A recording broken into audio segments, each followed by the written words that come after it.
الرحيم. لقد كان لكم في رسول الله أسوة حسنة. صدق الله العظيم.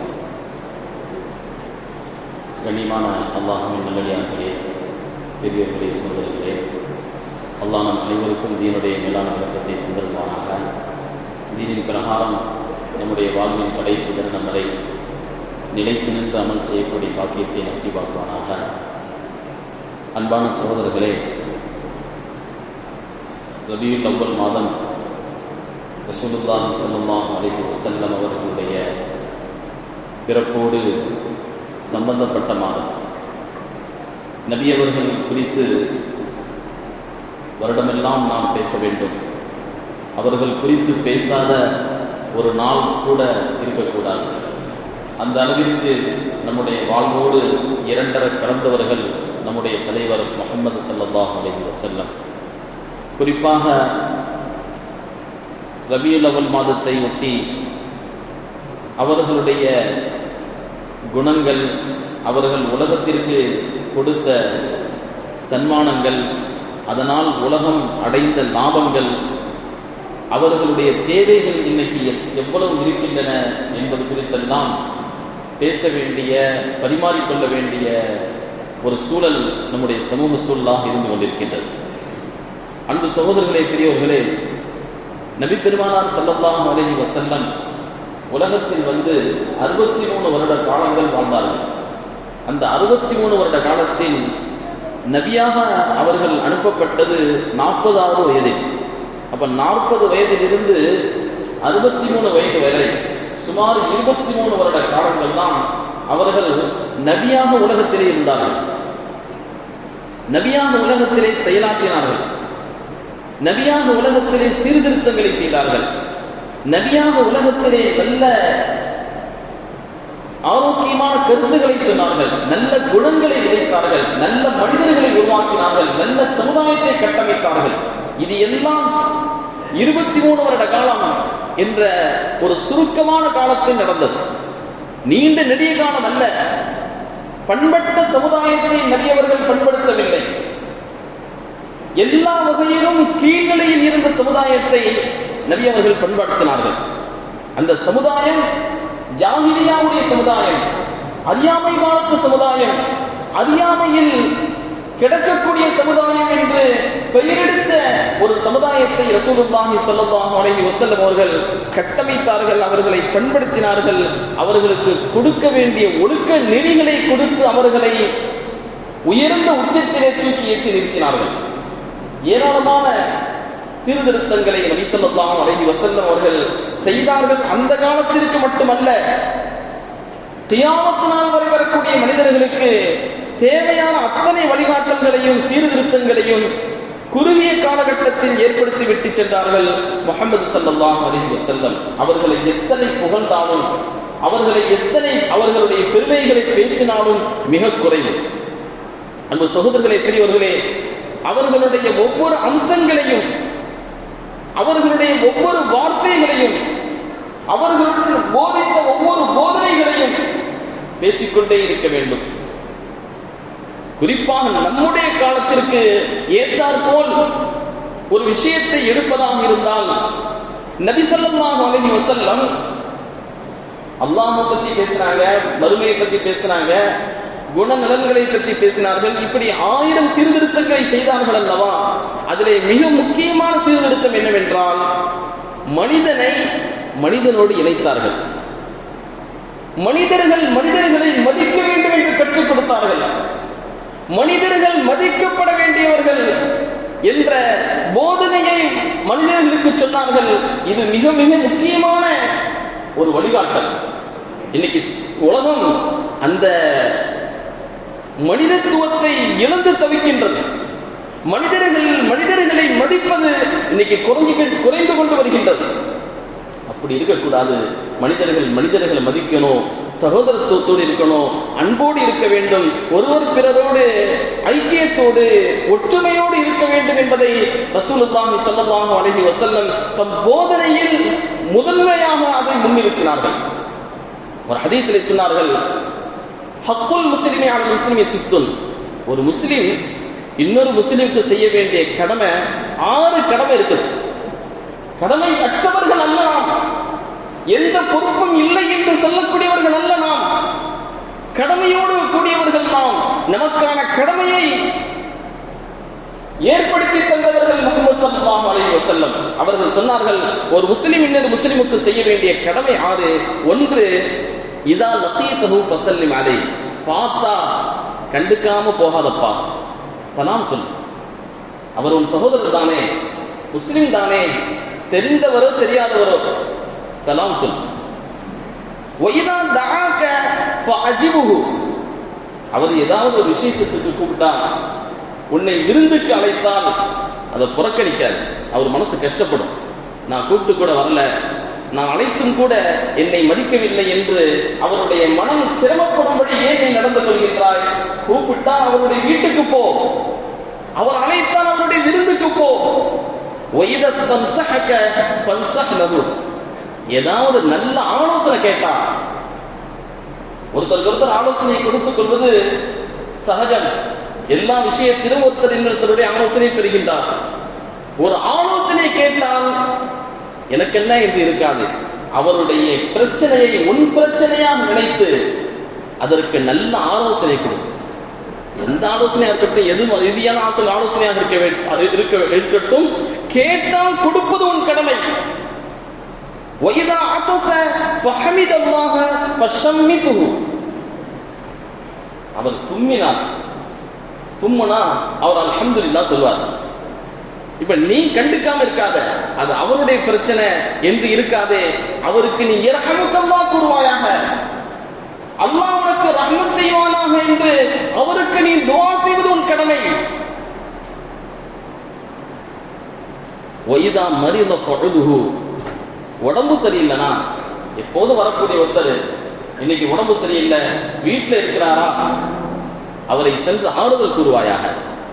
நேரடியாக அவரை பார்த்து என்ன பிரச்சனை, காலுக்கு பிரச்சனையா, கைக்கு பிரச்சனையா, உடம்புக்கு என்ன பிரச்சனை என்று கேட்டு நல்ல ஆறுதல் வார்த்தை கூறு.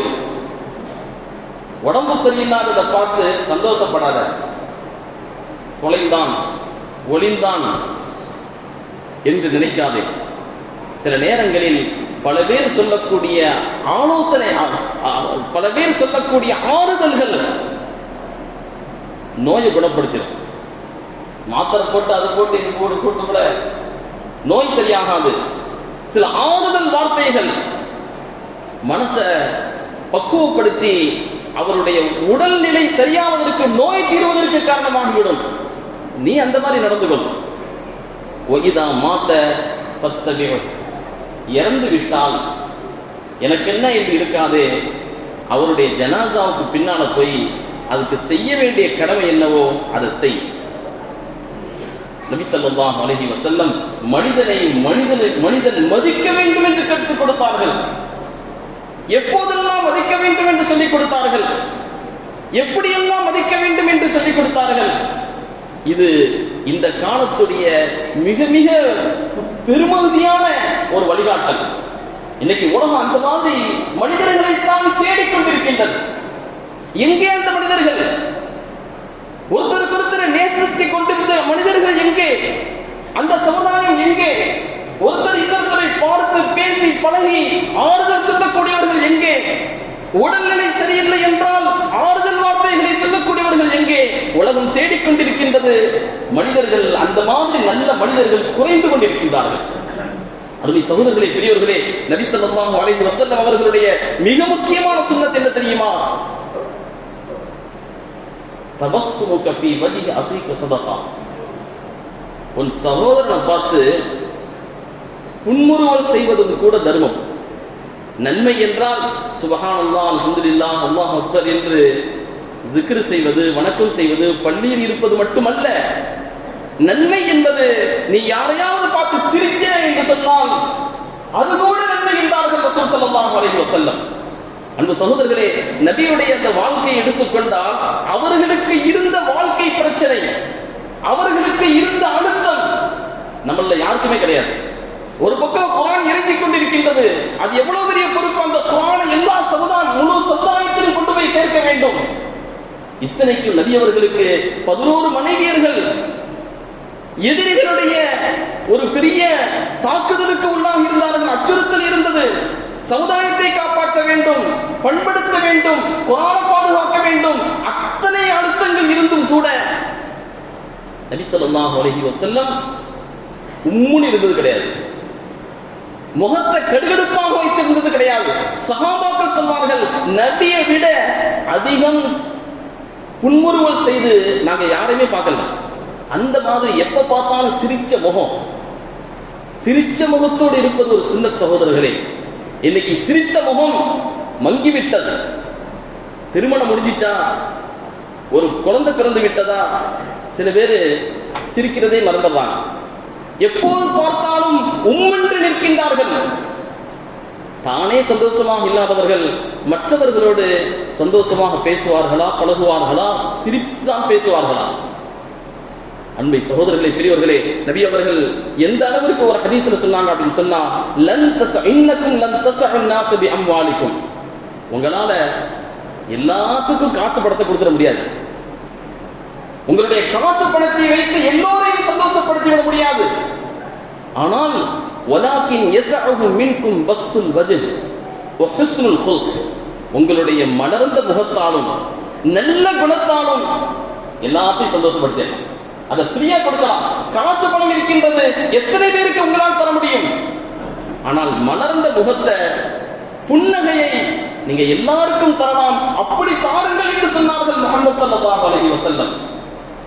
இந்த மலர்ந்த முகத்தோடு ஒருத்தருக்கு ஒருத்தர் பார்த்து சிரிச்சு பேசி மனிதன் மனிதனாக வாழக்கூடிய ஒரு உயர்ந்த கட்டமைப்பை நபி ஸல்லல்லாஹு அலைஹி வஸல்லம் மனித சமுதாயத்திற்கு தந்து ஒரு சமுதாயத்தை கட்டமைத்தார்களே. இன்னைக்கு அந்த சமுதாய கட்டமைப்பு என்பது கொஞ்சம் கொஞ்சமாக சிதைந்து கொண்டிருக்கின்றது. அன்பு சகோதரர்களே, பெரியவர்களே, ஒரு பத்திரிகையில் எழுதுவாங்க, இன்னைக்கு தனிமை என்பது ஒரு நோயாக கொண்டிருக்கின்றது. தனிமை என்பது ஒரு நோயாகி கொண்டிருக்கின்றது. குறிப்பாக அந்த நோய்க்கு காரணம் என்ன தெரியுமா? இந்த செல்போன் என்பது. தகவல் நுட்பம் வந்துவிட்டதன் காரணமாக உலகம் உள்ளக்கைக்குள் வந்துவிட்டது. ஆனால் மனிதர்களுக்கு மத்தியிலான அந்த இடைவெளி என்பது இன்னைக்கு அதிகரித்து விட்டது. சமூக பிணைப்பு என்பது குலைந்து கொண்டிருக்கின்றது. வீட்டுக்குள்ள கூட ஒருத்தர் இன்னொருத்தரை பார்த்து பேசுறது கிடையாது. அவரவர்கள் ஒரு செல்போனை வைத்துக் கொண்டிருக்கின்றார்கள். கணவன் உள்ளே வரும்போதே செல்போனை பார்க்கின்றான், மனைவியும் செல்போனை பார்த்துக் கொண்டிருக்கின்றார், பிள்ளைகளும் பார்த்துக் கொண்டிருக்கின்றார்கள். ஒருத்தர் முகத்தை பார்த்து இன்னொருத்தர் பேசும் என்பது இல்லாமல் போய்விட்டது. நேரடி சந்திப்பு என்பது அருகி போய்விட்டது. அதுலேயும் இந்த அடுக்குமாடி குடியிருப்புகள், அந்த மாதிரி குடியிருப்புகளில் வசிக்கக்கூடிய மக்கள், அவர்களுக்கு மத்தியில் உண்டான அந்த பிணைப்பு என்பது இன்னும் அதை விட மோசம். அன்பு சகோதரர்களே, பெரியவர்களே, அந்த பத்திரிகையில் எழுதுகின்றார்கள், மனிதன் என்பது ஒரு சமூக விலங்கு. அவன் தனியா இருக்கவே முடியாது. மனுஷனால தனியா இருக்க முடியாது. ஒரு மாடு தனியா வாழ்ந்துடும், ஒரு ஆடு தனியா வாழ்ந்து விடும். ஆனா மனுஷனால தனியாக வாழ முடியாது. அவன் சமூக விலங்கு. அப்படி இருக்கக்கூடிய மனுஷன் இன்னைக்கு இந்த தகவல் தொழில்நுட்பத்தின் காரணமாக ஒரு தீவாக மாறிக்கொண்டிருக்கின்றான். இவனுக்கு அவனுக்கு எந்த சம்பந்தமும் கிடையாது. நீ ஒரு தனி தீவும், நான் ஒரு தனி தீவும். அந்த தகவல் தொழில்நுட்பம் எந்த அளவிற்கு அதிகரித்து விட்டது என்று சொன்னால், விசேஷங்கள் கூட நிக்காஹ் நடக்கின்றது, நீங்க நிக்காஹ்ல கலந்து கொள்ளுங்கள், வீடியோ எடுத்து எனக்கு அனுப்புங்க, நாங்க அதை பார்த்துக்கிறோம். அப்ப நிக்காஹுகள் யூடியூப் வீடியோகளாக மாறிவிட்டன. நிக்காஹின் பொழுது விருந்து நடக்கும். அந்த விருந்துல எல்லா சொந்தங்களும் வருவார்கள். ஒருத்தருக்கு ஒருத்தர் பார்த்துக் கொள்வதற்கான வாய்ப்பு அந்த விருந்தில் இருக்கும். அந்த விருந்து கூட இன்றைக்கு நவீன தொழில்நுட்பம் என்ற அடிப்படையில ஆப்பின் மூலமாக அந்தந்த வீடுகளுக்கு உணவு போய் சேர்ந்து விடுகின்றது. இப்படி ஒரு கலாச்சாரம் இன்னைக்கு பெருகி கொண்டு வருவது என்பது ஒரு பெரிய மன அழுத்தத்தை, தனிமை என்ற வியாதியை மனிதர்களுக்குள் இன்னைக்கு உருவாக்கி கொண்டிருக்கின்றது என்று ரொம்ப அச்சப்படுறாங்க. இன்னும் சொல்ல போனால் அதன் காரணமாக உயிரிழப்புகள் ஏற்படுகின்றன. ஒரு மணி நேரத்திற்கு 100 பேரு, ஒரு மணி நேரத்தில் 100 பேரு தனிமையின் காரணமாக இறந்து போறாங்களாம். எங்கூட யாரும் பேச மாட்டேங்கிறாங்க, தனியாவே இருக்கிறது, தனியாவே போறது. அப்ப புறக்கணிக்கப்பட்ட நிலையில் ஒரு தனிமை என்பது அவன் மீது சுமத்தாட்டப்பட்டு அதன் காரணமாக மரணங்கள் நிகழ்கின்றன. இந்த உலக சுகாதார அமைப்பு அவங்க சொல்லுவாங்க, உலகத்தில் 6 ஒருத்தருடைய மரணம் எதனாலாம் இந்த தனிமையின் காரணமாக ஏற்படுகின்றது. உலக சுகாதார நிறுவனம் அவங்க வந்து சமூக பிணைப்பு ஆணையம் அப்படின்ற ஒரு ஆணையத்தை ஏற்படுத்தினாங்க. அந்த ஆணையம் சமூகத்தை அப்படியே ஆய்வு செய்யறாங்க, சமூகம் எப்படி இருக்குதுன்னு ஆய்வு செய்து அந்த ஆணையம் என்ன சொல்லுது தெரியுமா? சமூக பிணைப்பை நம்ம உறுதிப்படுத்தினால்தான் இந்த மனித சமுதாயம், மனித இனம் ஆரோக்கியமாகவும் நீண்ட காலம் வாழ முடியும். அப்ப சமூக பிணைப்பு என்பது இன்னைக்கு குறைந்து போய்விட்டது. ஒவ்வொரு மனிதர்களும் தனித்தனியாக கொண்டிருக்கின்றார்கள், ஒருவர் பிறரோடு தொடர்புகள் குறைந்து கொண்டிருக்கின்றன. அதன் காரணமாக ஆரோக்கியமற்ற சமுதாயம் ஏற்படுகின்றது என்று அந்த சமூக பிணைப்பு ஆணையம் இப்படி ஒரு அறிக்கை வெளியிட்டதாம். அன்பு சகோதரர்களே, பெரியவர்களே, இந்த மாதிரி ஒரு தனிமை என்பது இது ஏதோ ஒரு 60 வயசுக்கு மேலே என்பதல்ல. சும்மா சின்ன பிள்ளைகளில் இருந்தே தனிமைக்கு அவர்கள் ஆளாகின்றார்கள். பெரியவர்களாக இருக்கட்டும், நடுத்தர வயதினர்களாக இருக்கட்டும், அவர்கள் தனிமைக்கு உள்ளாகின்றார்கள். பிள்ளைகள் எல்லாம் செல்போனை எடுத்துக்கொண்டு தனிமையில் அமர்ந்து விடுகின்றார்கள். அதன் காரணமாக சமூக பிணைப்பு மட்டுமல்ல, குடும்ப பிணைப்பு இருக்கின்றதே, அந்த குடும்ப பிணைப்பு கூட இல்லாமல் போய்விட்டது. அந்த குடும்ப பிணைப்புகளும் இன்னைக்கு சிதைந்து கொண்டிருக்கின்றன. முன்னாலெல்லாம் நண்பர்கள் நேரடியா பார்ப்பாங்க, பேசுவாங்க, சிரிப்பாங்க, அதுல எல்லா கவலைகளும் இன்னைக்கு இல்லாமல் போயிடும். ஆனா அந்த மாதிரி ஒரு நேரடி சந்திப்பு என்பது இல்லாததன் விளைவு தனிமைக்கு உள்ளாகி, அந்த தனிமை என்பது போதைக்குள் மனிதர்களை திணித்து, அந்த போதை என்பது விதவிதமான நோய்கள், சர்க்கரை நோய், இதய நோய், மனநோய் என்று விதவிதமான நோய்களை ஏற்படுத்தி திடீர் மரணங்களை கொண்டு வந்து விடுகின்றது. இப்படி ஒரு மோசமான ஆபத்து மனித சமுதாயத்தை சூழ்ந்திருக்கின்றது என்று இன்னைக்கு அறிவியல் ஆய்வாளர்கள் ஆய்வு செய்து சொல்வார்கள். நபி அவர்கள் நினைத்து பார்ப்போம். நபி ஸல்லல்லாஹு அலைஹி வஸல்லம் இப்படி ஒரு நிலை மனித சமுதாயத்திற்கு வந்துவிடக்கூடாது என்பதற்காகத்தானே சமூக பிணைப்பை ஏற்படுத்தக்கூடிய எத்தனை விஷயங்களை சொன்னார்கள்.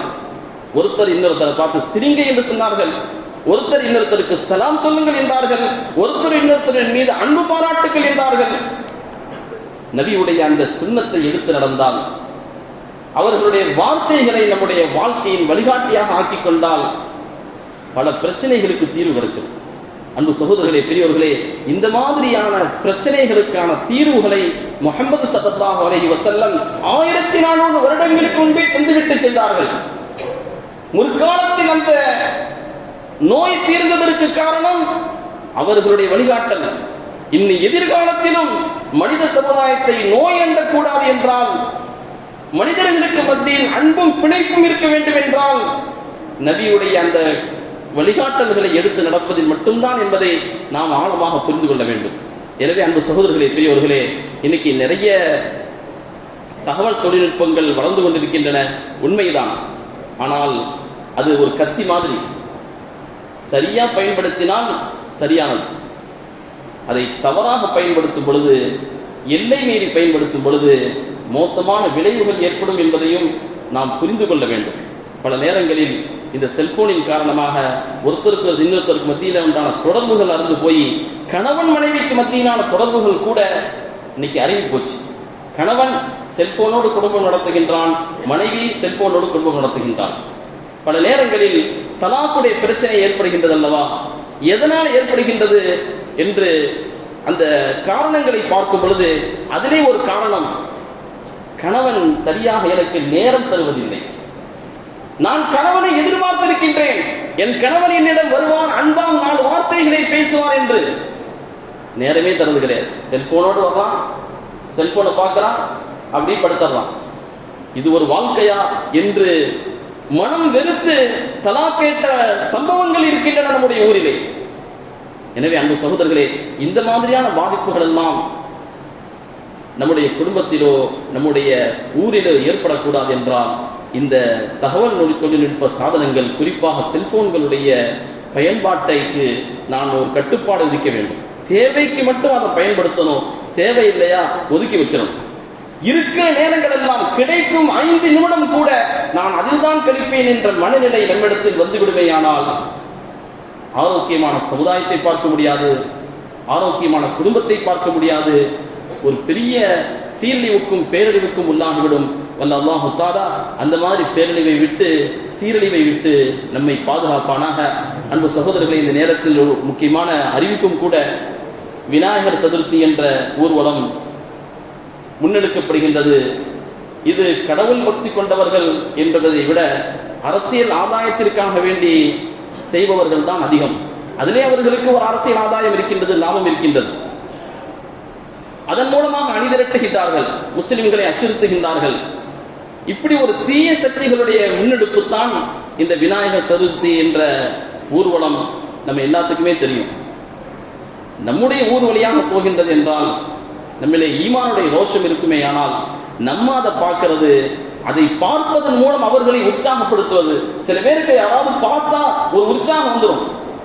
நாம் பார்ப்பதன் மூலமாக உற்சாகத்தை ஏற்படுத்துவது நம்முடைய ஈமானுக்கு அழகல்ல. குறிப்பாக அதிலும் கூட மக்ரிபுடைய நேரம், மக்ரிபுடைய தொழுகைக்காக வேண்டி நாம் பள்ளியில் சேர வேண்டிய நேரத்தில் கடை வீதிகளிலும் பஜார்களிலும் நின்று கொண்டு வேடிக்கை பார்ப்பது என்பது எந்த வகையிலுமே ஏற்றுக்கொள்ள முடியாது.